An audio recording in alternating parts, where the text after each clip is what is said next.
Olá, boa noite. Você está no canal Espiritualidade Anarquista e hoje nós iremos falar sobre o tema palavras-chave para os paradigmas espirituais. E por que eu trouxe esse tema hoje e acho importante a gente conversar sobre isso?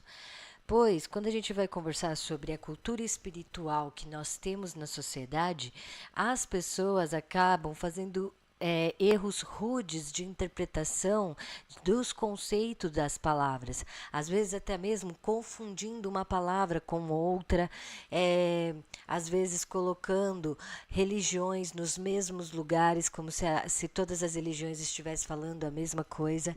E bem, a espiritualidade, gente, é o que molda a nossa sociedade. Por exemplo, muitas das nossas culturas espirituais, para compreender a cultura social no geral, quando a gente interpreta a religiosidade daquela comunidade, a gente compreende a história e o desenvolvimento daquele comportamento, ética e moral, muito falado pelo Leonardo Boffin, acho que é assim que fala, do Leonardo Boffin, do livro A Águia e a Galinha. Então é interessante que a gente pegue as palavras dentro desse campo da espiritualidade e venhamos a entender o que significa essa palavra, entende? Qual que é o significado daquela palavra para as pessoas, qual é o conceito que ela tem, da onde ela veio. Então, ter cuidado na hora de selecionar as palavras para que a interpretação daquilo, até mesmo da sua mensagem, seja melhor passada. Compreender não significa acreditar ou desacreditar. Compreender significa entender, né? Só entender. Vamos lá então. Ah, palavras-chave para os paradigmas espirituais. Então aqui eu separei as primeiras palavras. Ari, por que você colocou filosofia? Porque a espiritualidade, ela não é sobrenatural ou mística em si, né? A espiritualidade é um conjunto de conceitos e reflexões sobre a natureza humana e o seu comportamento perante a isso. Quando a gente fala, aquela pessoa tem ela é espirituosa, né? Ela tem uma energia de felicidade que a gente fala é do caráter dela, é da personalidade dela.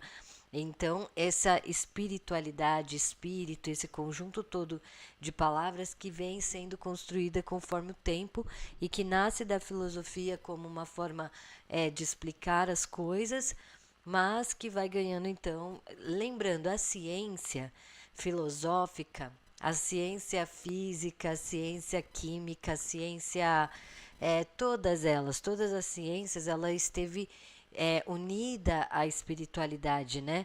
E até mesmo as superstições, até mesmo a esoterismo, e nós estamos fazendo uma lapidação para tentar entender nós enquanto seres humanos ainda atualmente, que a gente acha que a gente já está evoluído, mas não tá. Mas a gente está toda hora tentando lapidar cada vez mais aquilo, né, que é materialista, física, método científico, daquilo que é sobrenatural, que não cabe, que vai estar mais dentro ou da metafísica, né, numa metafísica que não cabe nas ferramentas analíticas que nós temos hoje. Então, enfim, a filosofia, vamos ver.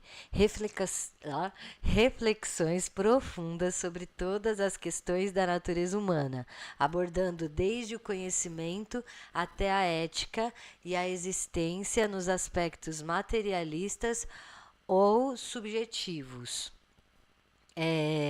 Então é isso. Na filosofia, a gente vai questionar a vida em todos os âmbitos, tanto na questão materialista, né, daquele ponto que a gente vê, toca, né, a filosofia, por sinal, nasce desse interesse, né, dos filósofos em conseguir encontrar a essência da vida, ou o elemento físico que mais se ligasse a uma origem de existência da vida, também teve isso, né? E daí depois vai caminhando e os filósofos vão perdendo interesse por encontrar somente um material que ligasse a natureza com um princípio, né, de vida e de existência, bem, daí vai acabando vai se quantificando, por assim dizer. Então, uns vão pensando a filosofia de um jeito, outros vão pensando de outro. A filosofia vai ganhando outras, vai ficando mais complexa, então vai atingindo a química, a física, enfim, vai indo, vai caminhando. E a filosofia ela vai se complexando.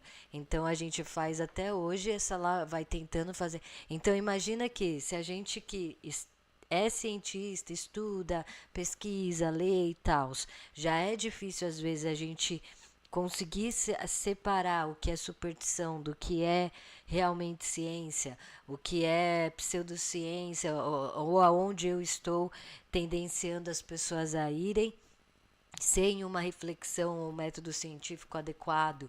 Então a gente está sempre se reformulando e cada vez, por isso que todas as questões, os questionamentos a respeito disso, né, daquilo que é materialista, daquilo que é subjetivo e daquilo que é esotérico, supersticioso. Entendeu o que eu quero dizer? São os três aspectos, né, materialismo, subjetivo e supersticioso. Aqui eu coloquei só o materialista e o subjetivo, porque é onde a filosofia se encontra. Já o esoterismo, aí é um outro campo que engloba técnicas filosóficas, mas é um outro campo, né? É uma outra cultura, por assim dizer. Metafísica, sua disciplina da filosofia, subdisciplina da filosofia que questiona o. Vamos de novo, vamos de novo. Metafísica, subdisciplina da filosofia que questiona o existir das coisas além do material, explorando o que está além do físico e intangível. Então, a metafísica seria a parte subjetiva da filosofia.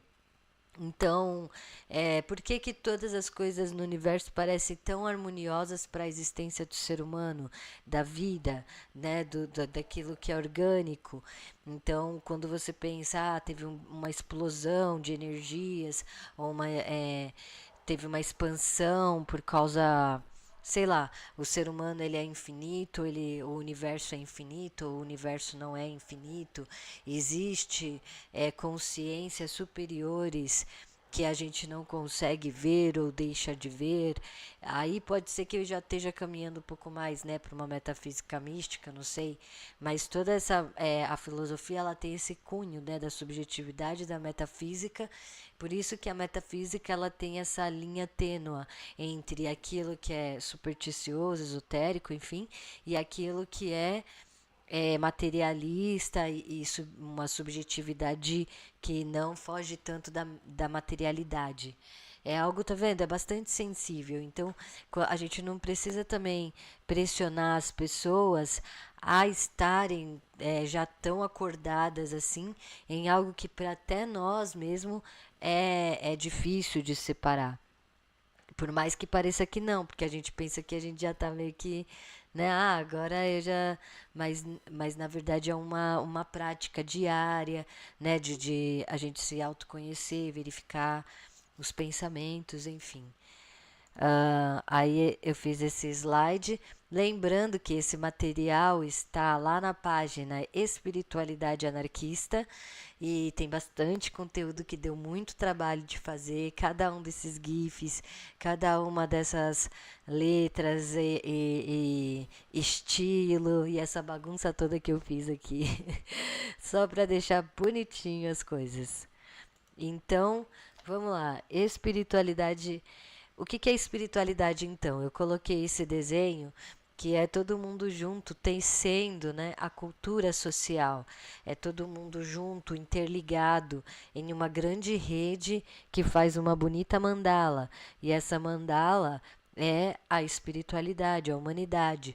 Se uma pessoa fizer de um jeito e a outra de outro, outro de outro, de outro, talvez a mandala não ficaria assim.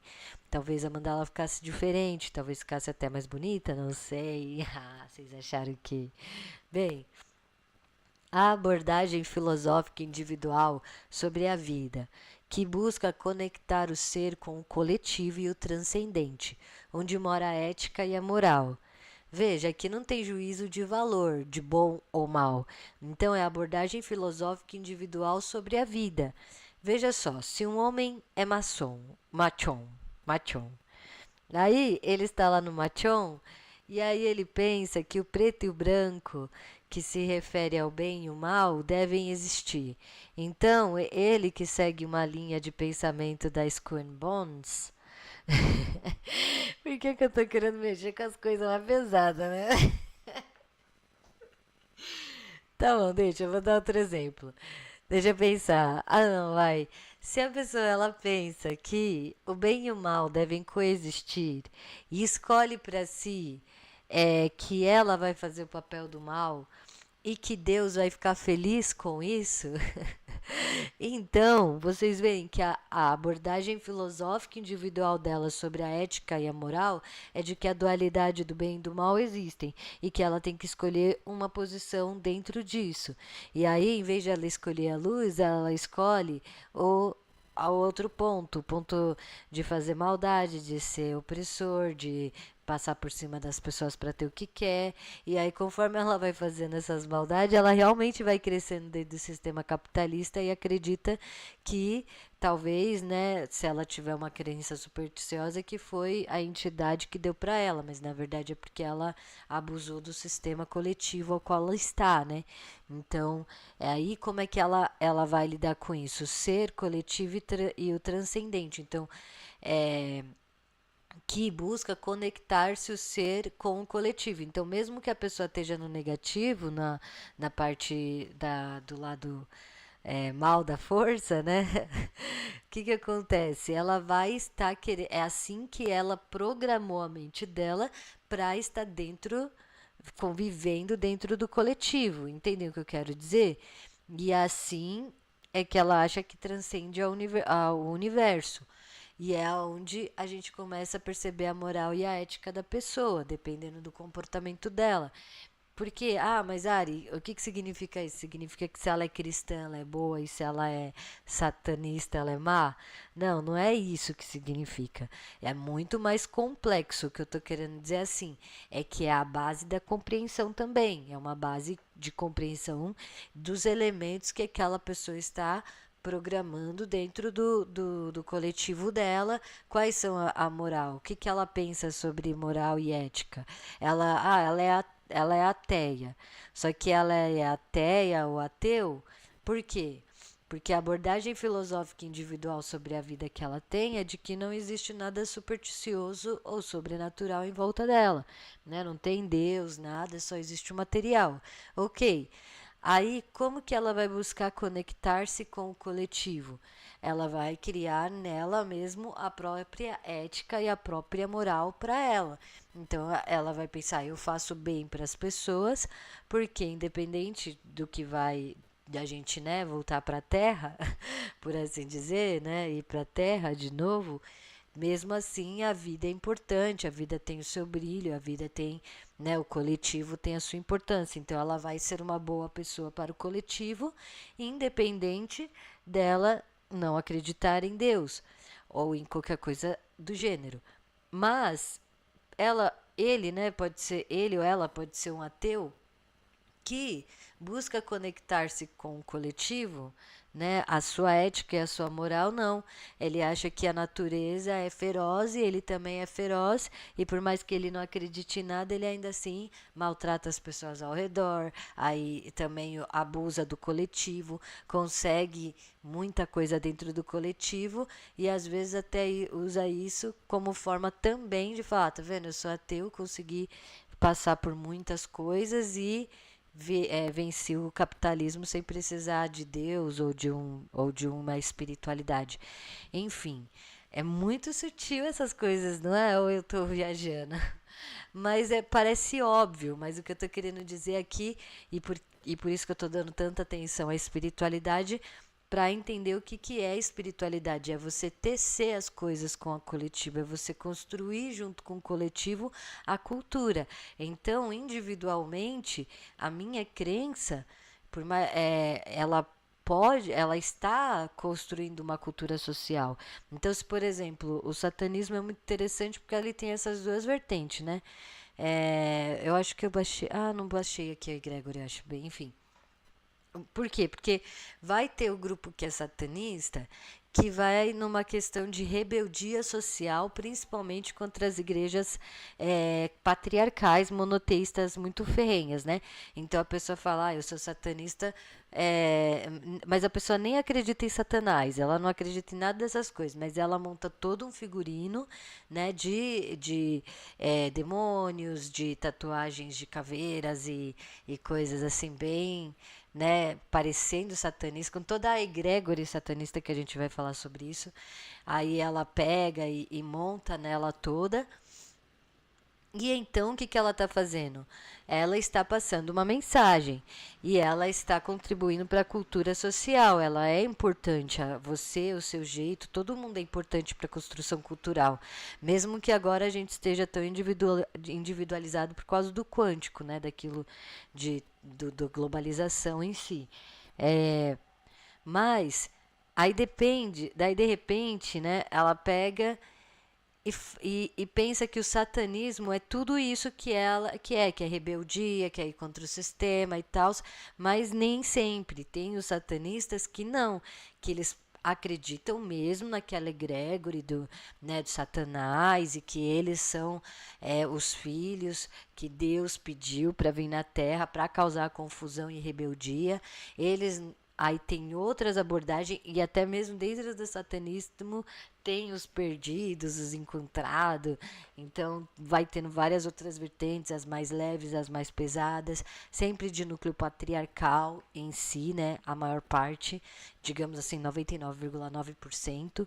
Então, temos que saber ler esses grupos, porque senão a gente fica numa inocência, numa ingenuidade de não entender que existe sim discussões específicas, filosóficas, espirituais, que estão além de questões que mexe com o seu figurino, mexe com a sua personalidade, mexe com o jeito como você fala com as pessoas, né? Mexe com o jeito como as pessoas interagem com nós. E aí a gente tem que lembrar que a gente tem que combater opressões. E combater opressões dentro da espiritualidade é algo bastante delicado, né? Porque a gente tem que tomar cuidado com a intolerância religiosa. Mas, ao mesmo tempo, não dá para também negar que tem centros aí que talvez não merecesse realmente, ai meu Deus, não merecesse realmente a nossa atenção, né? Ai, eu mexi aqui. Ai, não, tá. Você deixar isso aí, Ari, eu vou ter que tesourar essa parte. Ah, deixa, vai. Então tá, esoterismo. É, Esoterismo, conjunto de práticas e conhecimentos místicos, rituais, símbolos, conjunto de crenças sobrenaturais, conjuntos de superstições. Então, o esoterismo, ele é um conjunto de práticas e conhecimentos místicos. É uma cultura gigante, né? Então é uma área do conhecimento humano, da cultura do conhecimento humano, né? É difícil você encontrar, eu acho que pelo menos assim, eu também não fiz uma pesquisa, mas pelo que eu entendo um pouco da humanidade, é difícil você encontrar uma sociedade que não esteja dentro de um pensamento esotérico. Esoterismo é um conjunto de práticas e conhecimentos místicos, rituais, símbolos. Então, sim, na minha concepção, cristianismo, judaísmo, islamismo são esoterismo, junto com candomblé, umbanda e todas as religiões, tanto panteístas quanto monoteístas, quanto politeístas, quanto, né? Então, o esoterismo é todo esse conjunto. A gente sabe que as igrejas hoje elas não querem serem classificadas como esoterismo e elas lutam muito para tentar mostrar que elas não são e não sei o quê, mas no final das contas é um conjunto místico. Então, a Wicca tá para o catolicismo como tá para qualquer outro que tenha uma egrégore, um simbolismo, crença em Deus, seitas e tudo mais. É, bem, Vamos lá. Ai, eu não sei se eu escolhi a melhor roupa.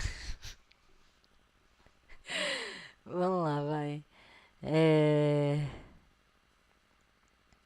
Certo, tá aqui, vamos lá. Nananana, eu tenho que ficar em divina, porque ali a letra é muito pequena. Holístico. Visão que considera a vida e o universo como um todo integrado, onde todas as partes se conectam e influenciam-se mutuamente. Então veja só, aqui é muito importante, porque a palavra holístico, ela não é só empregada a conceitos esotéricos ou a conceitos espirituais religiosos. A palavra holístico, ela é para um monte de situações. Então, veja só, na filosofia a palavra holístico é usado muito, holístico.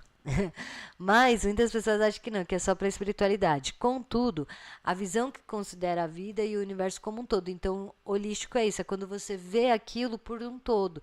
Se a pessoa ela vai ver o corpo humano por um todo, então ela está vendo de forma holística. Se ela vê por partes, então aí já é outra questão. Então, é exatamente isso. No esoterismo, especificamente no esoterismo e na espiritualidade em si, acredito que na metafísica também, ver o ser humano de forma holística é pegar ele como um todo integrado sem, tipo assim, não, o ser humano é bom ou ele é mau? Não, o ser humano é um ser completo, né? Aquela pessoa ela só dá risada?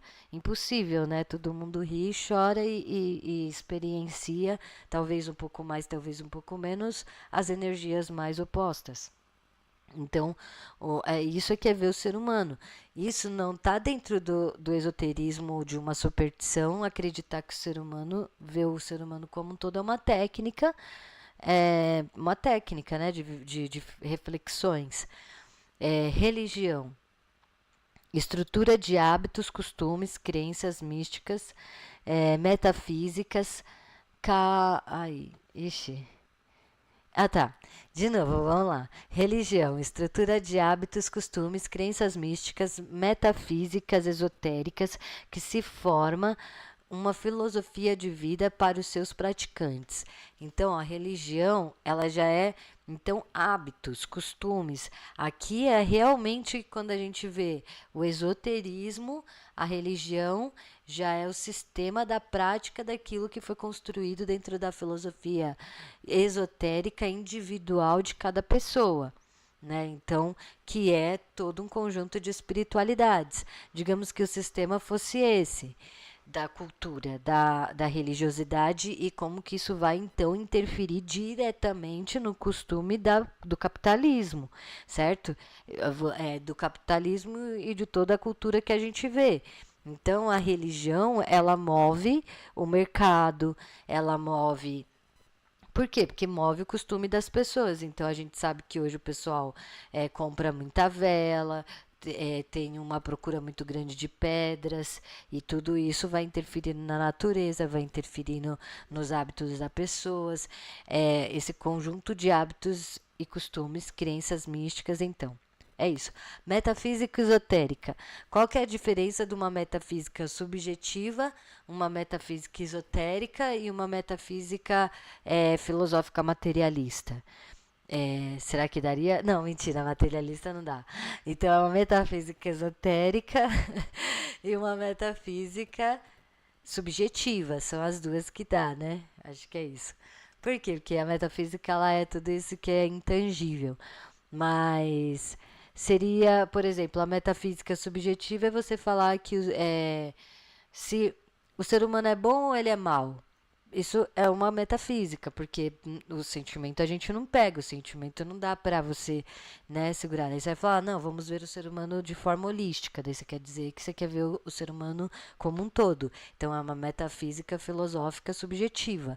A sociedade enquanto um sistema político, anarquismo, é uma metafísica subjetiva né? Por mais que a gente tenha um conjunto político, materialista como ferramenta de análise, mas acreditar que o anarquismo é possível, que o ser humano ele é mais coletivo do que individualista, combater pensamentos individualistas que favorecem ao capitalismo, ao neoliberalismo, isso é uma metafísica subjetiva, com bases muito bem elaboradas do sistema materialista em que a gente vive.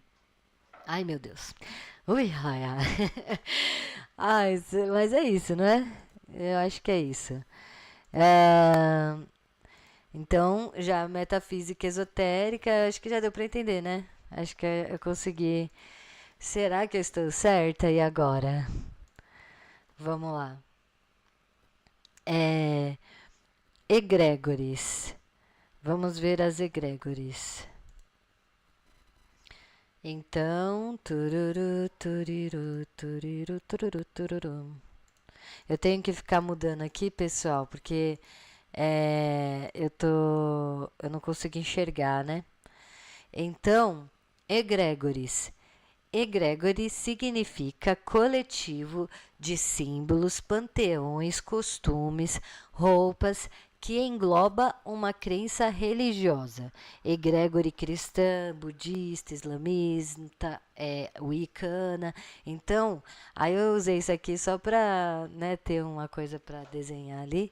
Mas então as egrégores são esses grupos, né, esses conjuntos que forma todos esses paradigmas espirituais, esses paradigmas filosóficos, os comportamentos. Qual que é a diferença da religião para as egrégores? As egrégores digamos, a energia que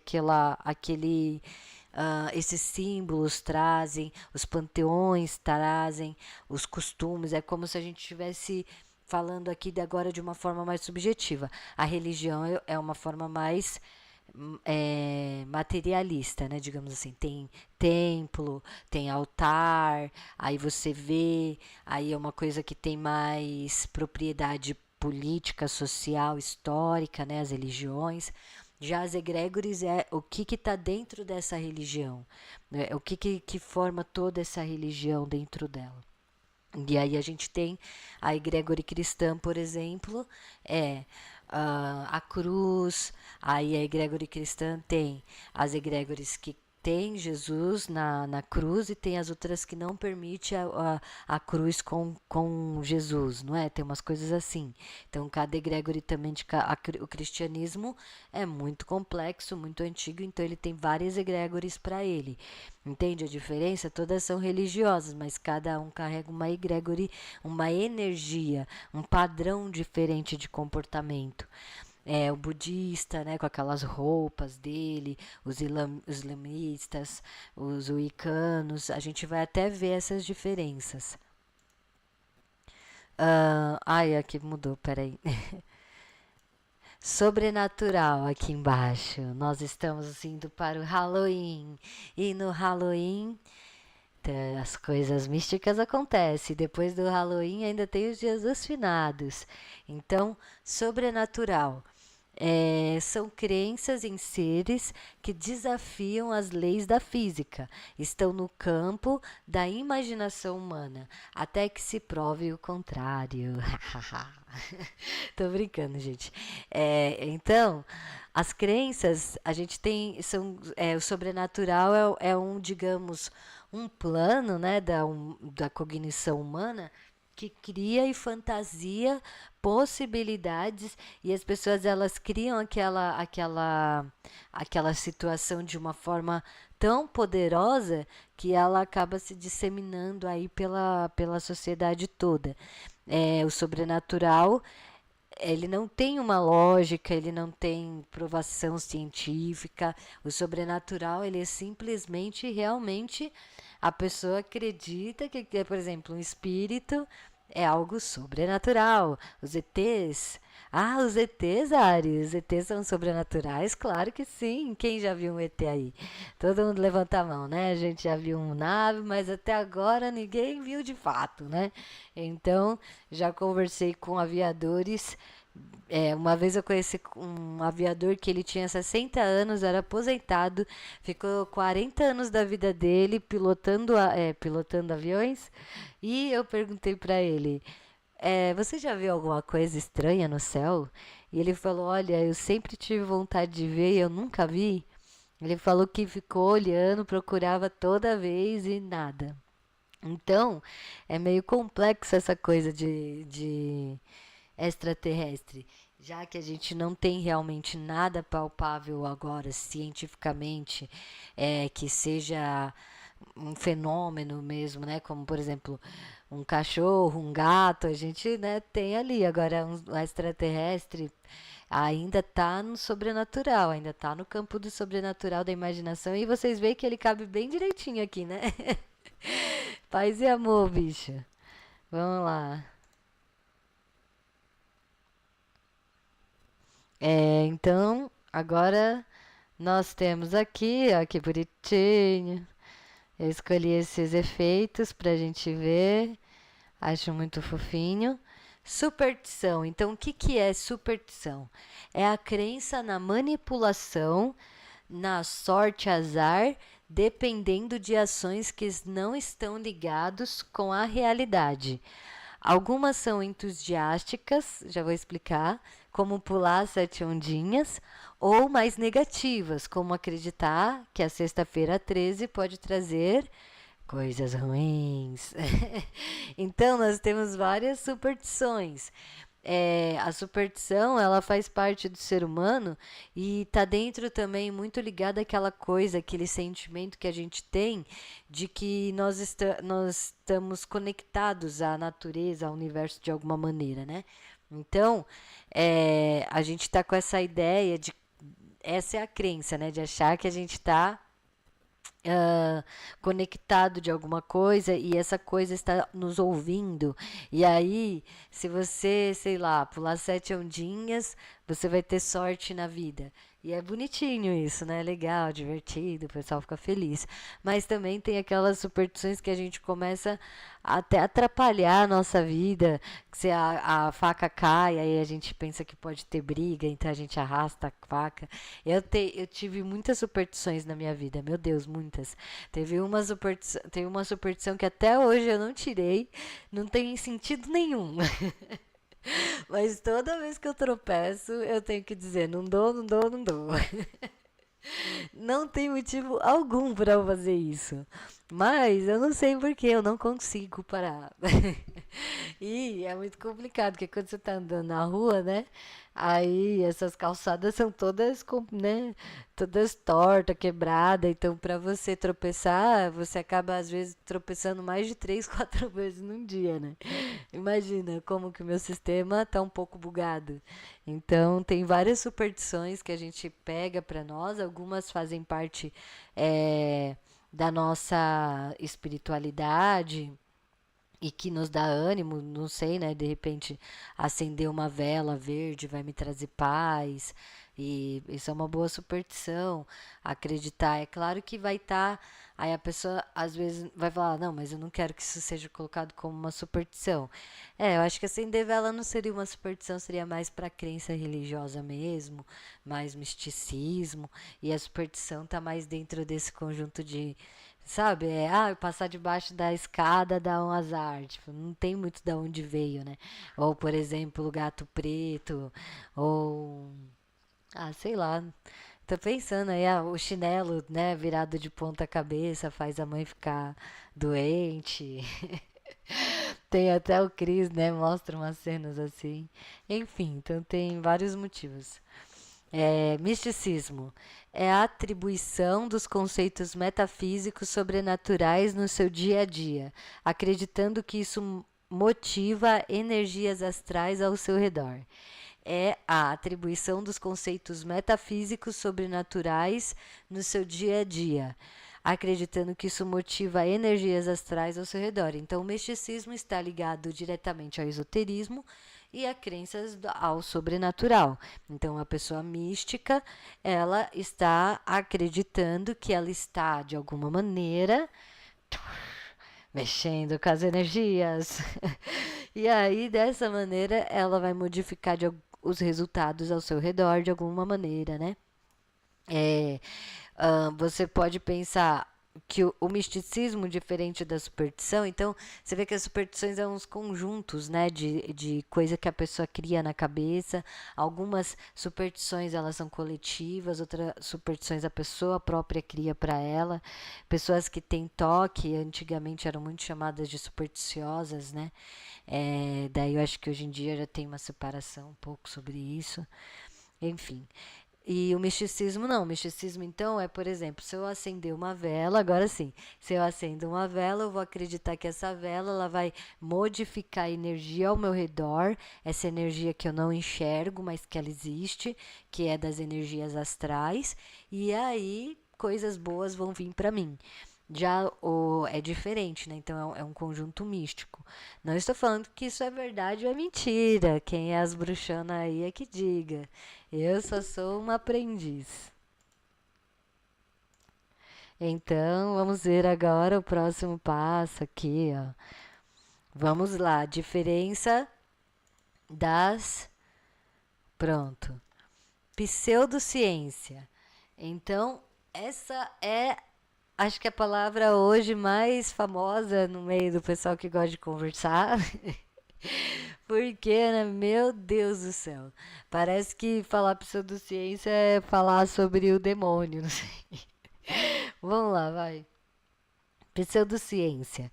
Utilização de falsas pesquisas científicas para tentar comprovar aspectos místicos sobrenaturais, geralmente utilizado por pessoas que querem vender curas físicas ou emocionais, geralmente confundida com metafísica. Veja só, pseudociência é uma coisa bastante delicada. Ao mesmo tempo que a gente tem as pessoas mal intencionadas, principalmente burgueses da nossa comunidade, que utilizam pseudociência, mesmo sabendo até às vezes que é mentira, que é falso, utiliza da pseudociência para vender produtos para fazer crescer cabelo, né? Agora, outras pessoas não, outras pessoas acham que estão fazendo ciência, mas infelizmente estão fazendo pseudociência, precisam ser alertadas, precisam ser desconstruídas essas pessoas, mas que elas não estavam numa má intenção ou numa situação ao qual ela estivesse querendo. Então, se você vê uma pessoa que está dentro de uma pseudociência, seja menos arrogante com ela e tenta primeiramente conversar, aí ela vai ser relutante, ela vai dar a opinião dela sobre aquilo, aí você vai jogando sementinhas diariamente, regando e regando, até que a pessoa vai, agora eu entendi, se esse for o seu objetivo. Não chega brigando com a pessoa, humilhando ela ou algo do gênero, porque pseudociência é algo que qualquer um pode cair a qualquer momento. Por exemplo, Newton, né? O Isaac Newton acreditava, tô certa, né? Ai, gente, às vezes é tanto nome. O Isaac Newton acreditava que ele desenvolveu o pensamento da gravidade, né? E tal, e daí ele acreditava que tinha um inferno e que ele ia buscar a mãe dele lá, e ele fez toda a conta, fez todo o mapeamento de como seria o inferno, e ele era um cientista. Entende? Então, a pseudociência, a ciência, ela caminha com o esoterismo, com toda essa filosofia, ela não está à parte da sociedade, ela faz parte da cultura social. Aí, as pessoas que são da ciência, que elas vão vendo as coisas e, aqui, ó, ali, ó, e aqui é ó, porque ela está ali. Ela está tendo o privilégio, a oportunidade de estudar, está tendo o privilégio, a oportunidade de ter máquinas à sua disposição caríssimas, que, né, a maior parte de nós não teríamos acesso. E ela não está tendo acesso, que é um privilégio, a essas máquinas, esses brinquedos fantásticos, mas ainda ela está sabendo utilizá-los.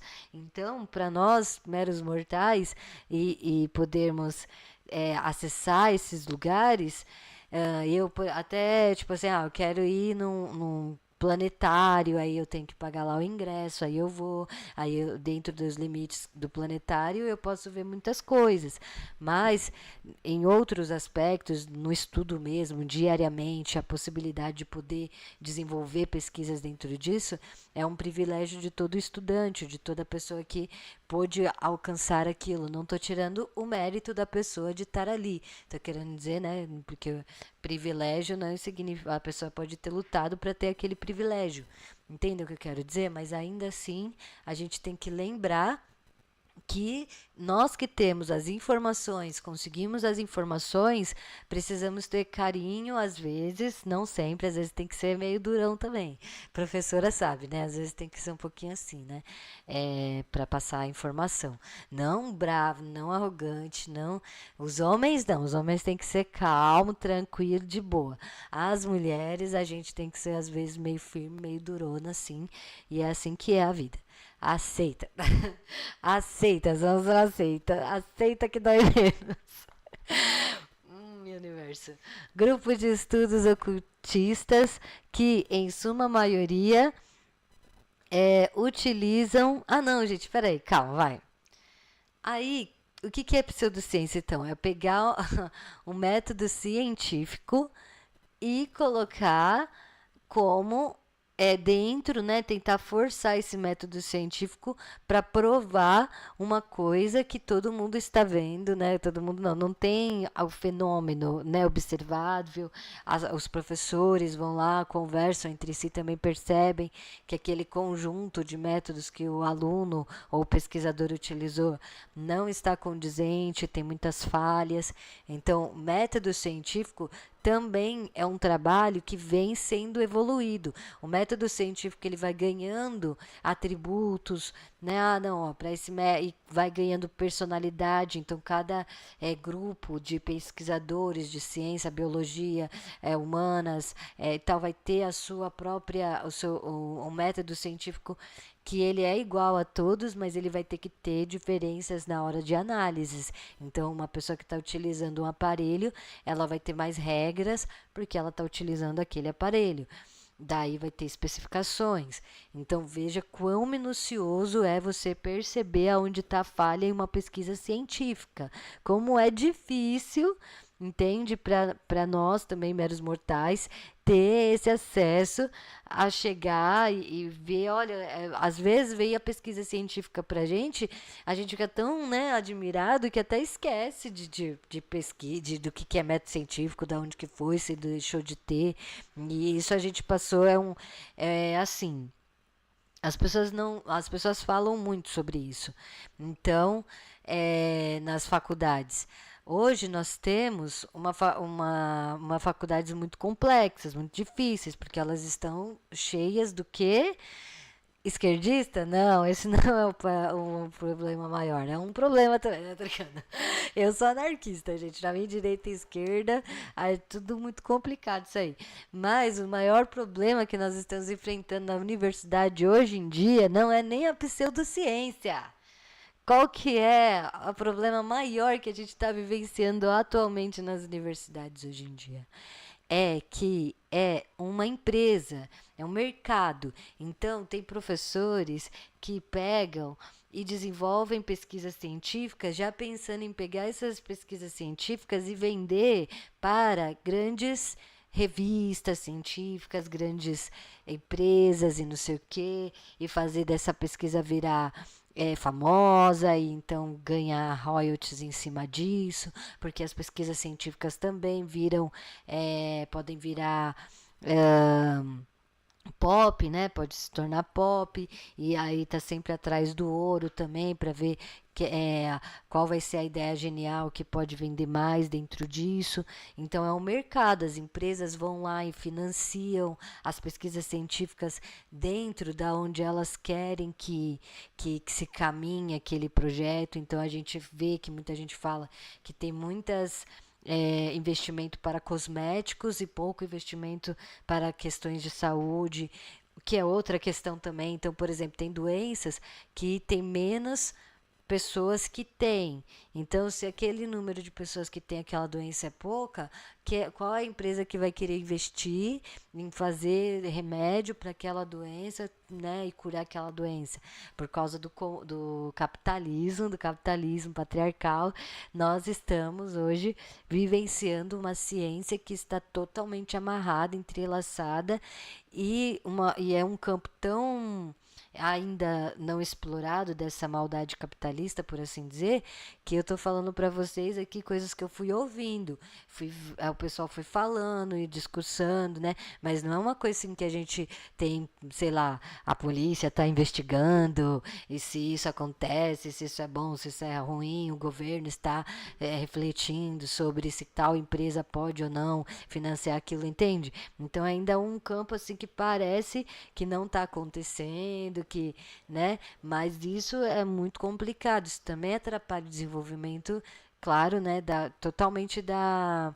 E é por isso que essas pseudociências também conseguem passar aí e a gente achar que, né? Tipo, não é? Não tem umas coisas assim?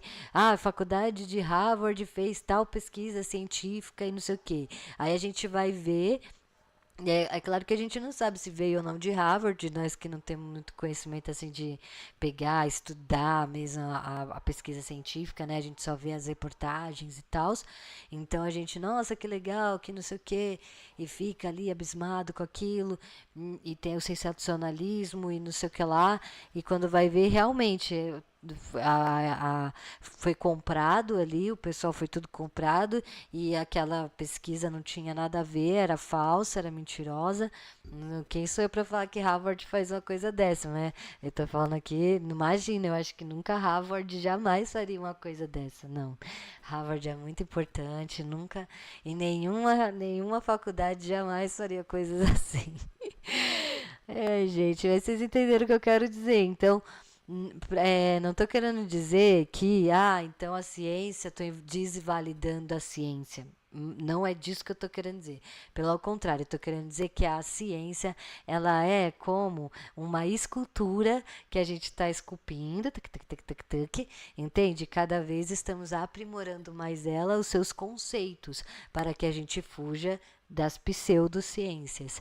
Mas isso é uma coisa trabalhosa que tem que ser feita em conjunto e a gente agradece muito aos cientistas hoje em dia, atualmente, que estão dando a cara a tapa para desmistificar essas pseudociências, que estão, né, ajudando e incentivando a gente a poder pesquisar melhor os temas que a gente vê e que a gente analisa, desconstruir então a necessidade por essas pesquisas como fonte de construção religiosa ou esotérica de todos esses tempos.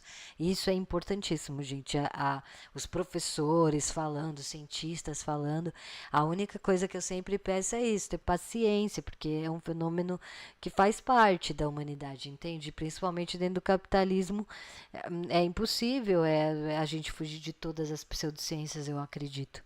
Como também a gente já vai falar aqui, então eu coloquei ciências versus pseudociência, observação, hipótese, experimentação, teoria e lei. Então isso é mais ou menos o método científico, né? Aí já na pseudociência é observação, hipótese e pronto, lei. Entende? Aqui a lei, ó, é diferente, não foi eu que fez isso não, tá? Observação, hipótese, experimentação, teoria e lei. Eu li errado. Depois aqui, observação, hipótese e lei. Não tem a experimentação, né? Não tem a experimentação, então a teoria fica no conceito. Aí é mais ou menos essa a diferença.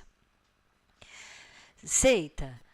Aceita grupos de estudos ocultistas que, em suma maioria, utilizam sistemas hierárquicos como cultos duvidosos e, na maior parte, de cunho patriarcal, isto é controlado por homens.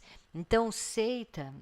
São grupos de estudos ocultistas que, em suma maioria, utilizam sistemas hierárquicos. Por que eu coloquei que, em suma, são estudos ocultistas? Porque, veja só, olha o que acontece. A igreja monoteísta, ela vem, patriarcal, cristã, e proíbe que qualquer manifestação religiosa que não seja cristã seja manifestada.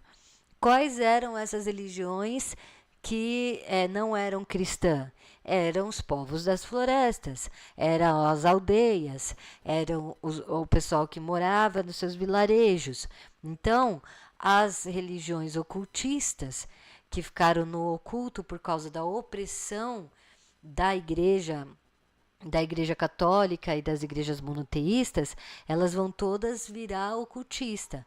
Por que ganha essa palavra oculto, né? Porque está fazendo no oculto, no segredo. Mas por quê? Porque os homens da elite começam a querer estudar esses fenômenos, querer estudar essa cultura dos povos da floresta, dos panteões, né? Dos panteístas.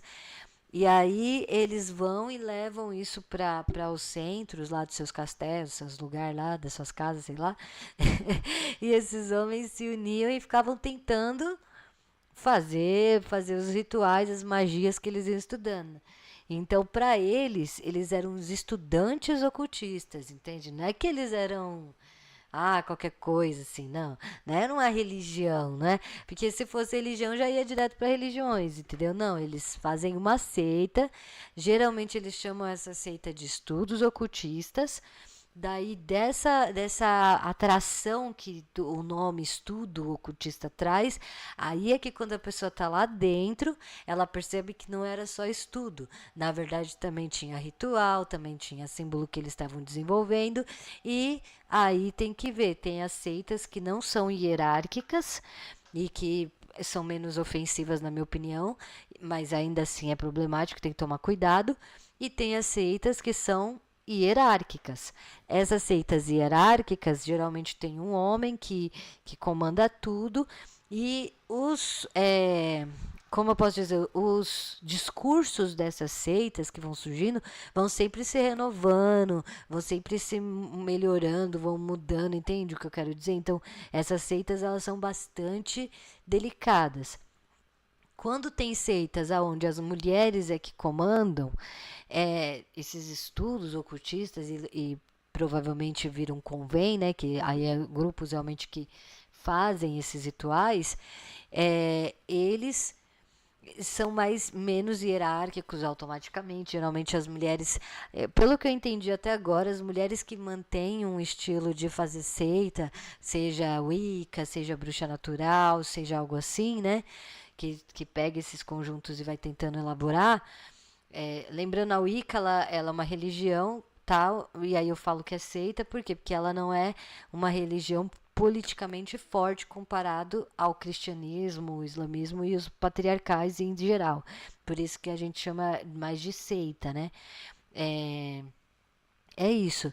Então, já menos hierárquico, e essas mulheres, elas geralmente costumam ter conhecimento político. Geralmente elas têm um pouco de conhecimento político, sabem das violências dos homens, principalmente quando elas têm esse contato muito forte com a natureza, e aí elas começam a criar suas seitas mais voltadas às mulheres, para as mulheres, e é isso. Mas também, né, aquela coisa, né, gente? Aquela coisa. Enfim, então, isso aqui é as seitas que dói menos. Certo. O próximo slide agora a gente vai ver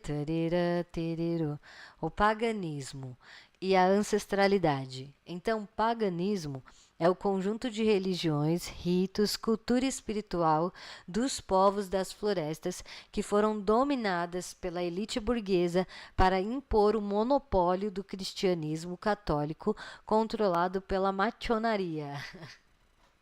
Então, veja só. Conjunto de religiões, ritos, cultura. Então, o paganismo era religiões das florestas, dos povos das florestas.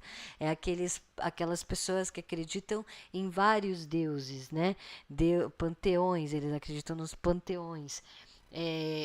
Geralmente os povos das florestas vão ser panteístas, porque geralmente eles vão fazer suas divindades através daquilo que eles veem na natureza. Então, o ar é uma entidade, o sol é uma entidade, a lua é uma entidade. Então, aí vai surgindo os seus deuses, diferente do monoteísmo, que está direcionado ao homem.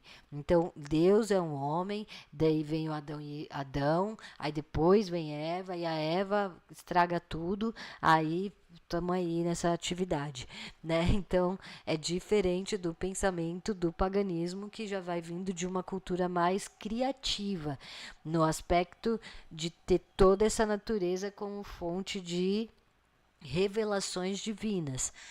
O paganismo é esoterismo, né? Então, é nesse ponto que a gente encontra. Também, foi dominada pela elite burguesa, não somente para impor o monopólio do cristianismo, mas principalmente para o monopólio do patriarcado. Por que do patriarcado? Que eu deveria ter colocado mais ali. Porque